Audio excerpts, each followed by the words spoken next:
Praise the Lord. अजीज़ों, मसीह के नाम में आपकी सलामती हो। एक वीडियो वायरल हुई है गुज़िश्ता हफ्ते में और ये वाक़या हुआ है लाहौर के इलाके ग्रीन टाउन में। एक शख्स जिसका नाम मोहम्मद बिलाल है, वो एक मुकामी चर्च में वन इन क्राइस्ट चर्च का नाम है, उस चर्च की बैक जो छत है उससे ऊपर चढ़ा। पीछे एक फैक्ट्री है, उस फैक्ट्री से वो चर्च के ऊपर आया और चर्च की क्रॉस के ऊपर आकर उसने उसको गिराने की कोशिश की।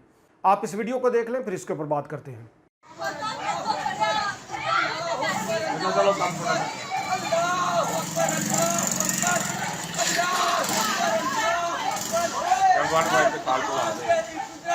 अजीज़ों, इस शख्स ने, जिसका नाम मोहम्मद बिलाल है, बहुत सारे जो हाजरीन थे, सैकड़ों जो मसीही वहाँ पे मौजूद थे, गैर मसीही मौजूद थे, उनकी हाज़िरी में इसने उस क्रॉस की बेहरमती की। इसने ना सिर्फ मसीही इबादतगाह की बेहरमती की, बल्कि मसीहियत के निशान, पाक निशान, सलीब की भी इसने बेहरमती की। ऐसा नहीं है कि इस तरह के वाक़यात पहले नहीं होते। पाकिस्तान में मसीहियों के साथ इस तरह के वाक़यात बहुत ज़्यादा हुए हैं, होते रहे हैं, और बहुत सारे मसीहियों के ऊपर बहुत सारे झूठे मुकदमात बने हैं। मसीहियों ने जेलें काटी हैं, नाजायज़ जेलें काटी हैं, मसीहियों को बहुत ज़्यादा तंग किया गया है। गुज़िश्ता महीनों में जो सियालकोट के अंदर एक वाक़या हुआ, आप उसे जानते हैं।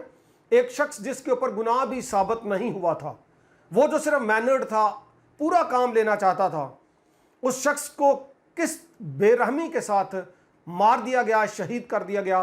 तारीख दुनिया इसकी शाहिद है। पूरी दुनिया, पूरे मजमे में, हज़ारों के मजमे में एक शख्स ऐसा था जो वहाँ पे कह रहा था कि ना मारो इसको अदालत के सुपुर्द कर दो, आईनी और कानूनी कार्रवाई की जाए इसके ऊपर। सिर्फ एक शख्स। हम जब यहाँ पर थे लाहौर के अंदर, ग्रीन टाउन के अंदर, हम भी ऐसा कर सकते थे। हम चाहते तो पत्थर मार मार कर नीचे से उसको मार देते।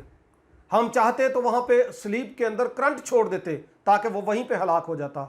अगर हम चाहते तो वहाँ पे आग लगा देते उसको, लेकिन हमने ऐसा नहीं किया।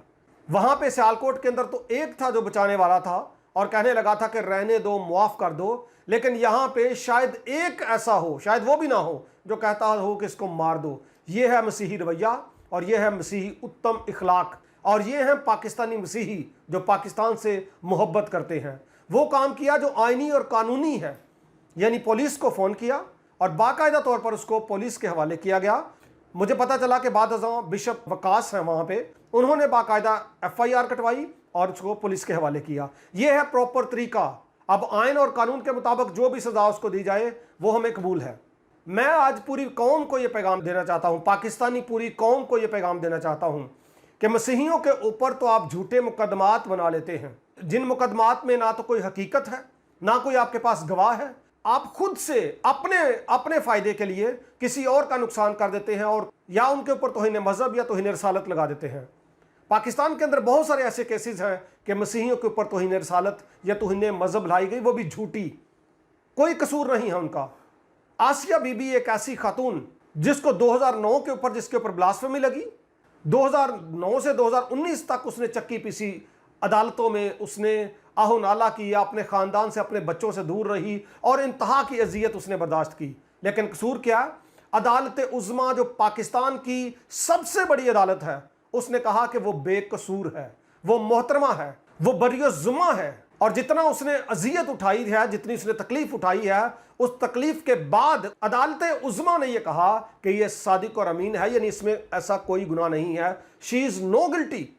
सुप्रीम कोर्ट के ऑर्डर आने के बावजूद भी बहुत सारे मैंने ऐसे देखे पाकिस्तान में जो उसको मलाउना कहते हैं, आसिया मलाउना, जबकि पाकिस्तान की सबसे बड़ी अदालत ने फैसला सुना दिया कि वो बरियज़ुम्मा है। इतनी बड़ी चक्की काटी है उसने, पी काटी है उसने, उसके बावजूद भी हमारा रवैया देखें। लेकिन यहाँ पे मसीही रवैया देखें। याद रखें, सलीब को गिराने से, सलीब पर चढ़ने से, मसीहियत की बेहुरमती करने से, इबादतगाह की बेहुरमती करने से, हमें इज़ा पहुँचाने से, हमारे इबादती माहौल को डिस्टर्ब करने से, हमें दुख देने से कभी भी हमारी बेहुरमती नहीं होती, कभी भी सलीब की बेहुरमती नहीं हो सकती। क्योंकि सलीब की जो पहचान है, सलीब का जो काम है, शायद आप उसको जानते ही नहीं। वो सलीब जो किसी वक्त में लानती तस्वर की जाती थी, उसके ऊपर ऐसी शख्सियत कुर्बान हुई कि उसको पाक कर दिया। आप तो पाक लोगों को भी मलाउन कहते हैं, मलाउना कहते हैं, लेकिन हमें तो किताब मुकद्दस कहती है, कलाम मुकद्दस फरमाता है कि बरकत चाहो लानत ना चाहो, ये हमारी तालीम है किताब मुकद्दस जो हमें देती है। मैं खुश हूं उस पूरी कार्रवाई में जो भी हुआ, कि कोई ऐसा काम नहीं हुआ जिससे हम शर्मिंदा होते। मैं उन सब की हौसला अफजाई करता हूं और उन सब के लिए बरकत और शुक्रगुजारी की दुआ करता हूं।